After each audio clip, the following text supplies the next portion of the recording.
একটানা বৃষ্টিতে জল বেড়েছে আংরাভাষা নদীতে। আংরাভাষা নদীর জল বেড়ে জলমগ্ন একাধিক এলাকা।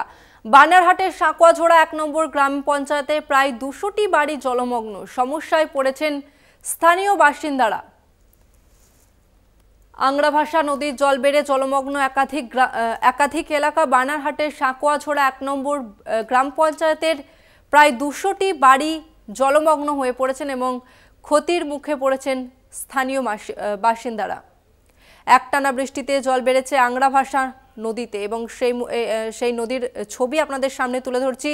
আংরাভাষা নদীর জল বেড়ে জলমগ্ন একাধিক এলাকা এবং বিভিন্ন এলাকাতে ইতিমধ্যেই জল ঢুকছে। একটানা বৃষ্টিতে জল বেড়েছে আংরাভাষা নদীতে। আংরাভাষা নদীর জল বেড়ে জলমগ্ন একাধিক এলাকা। বানারহাটের সাঁকুয়াঝোড়া ১ নম্বর গ্রাম পঞ্চায়েতের প্রায় ২০০টি বাড়ি জলমগ্ন। সমস্যায় পড়েছেন স্থানীয় বাসিন্দারা। নাগাড়ে বৃষ্টি চলছে দুই বঙ্গে এবং এই বৃষ্টির জেরে বিভিন্ন নদী প্লাবিত হচ্ছে এবং জলের পরিমাণ বেড়েই চলেছে এবং সেই জলের পরিমাণ বাড়াতে প্লাবিত একাধিক এলাকা। একটানা বৃষ্টিতে জল বেড়েছে আংরাভাষা নদীতে। আংরাভাষা নদীর জল বেড়ে জলমগ্ন একাধিক এলাকা। বানারহাটের সাঁকুয়াঝোড়া ১ নম্বর গ্রাম পঞ্চায়েতের প্রায় ২০০টি বাড়ি জলমগ্ন। এই মুহূর্তে আমাদের সঙ্গে রয়েছে প্রতিনিধি শুভজিৎ দেবনাথ। শুভজিৎ, সাঁকুয়াঝোড়া ১ নম্বর গ্রাম পঞ্চায়েতের প্রায় ২০০টি বাড়ি জলমগ্ন, কি পরিস্থিতি?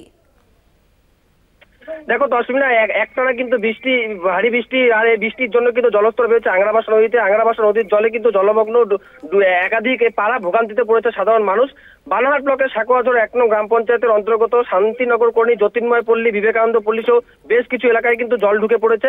কোথাও ১ হাঁটু জল, কোথাও কিন্তু কোমর জল পেরিয়ে যাতায়াত করতে হচ্ছে গ্রামবাসীদের। এমনকি জলের তলায় চলে গিয়েছে শ্মশানঘাট, বাড়ির উঠোন দিয়ে বইছে জলের স্রোত। দুশ্চিন্তায় পড়েছে কিন্তু নদী এবং নদী পার্শ্ববর্তী এলাকার বাসিন্দারা।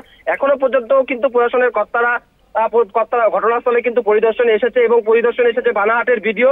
তারা কিন্তু জলবন্দী এলাকায় যে সমস্ত মানুষ তাদের সঙ্গে কথা বলছে এবং তাদের কিন্তু থাকার জন্য অন্যত্র নিরাপদ স্থানে নিয়ে যাওয়ার ব্যবস্থা করা হচ্ছে, পাশাপাশি শুকনো খাবারের ব্যবস্থা করা হচ্ছে। তসমিলা, ধন্যবাদ তোমাকে শুভজিৎ।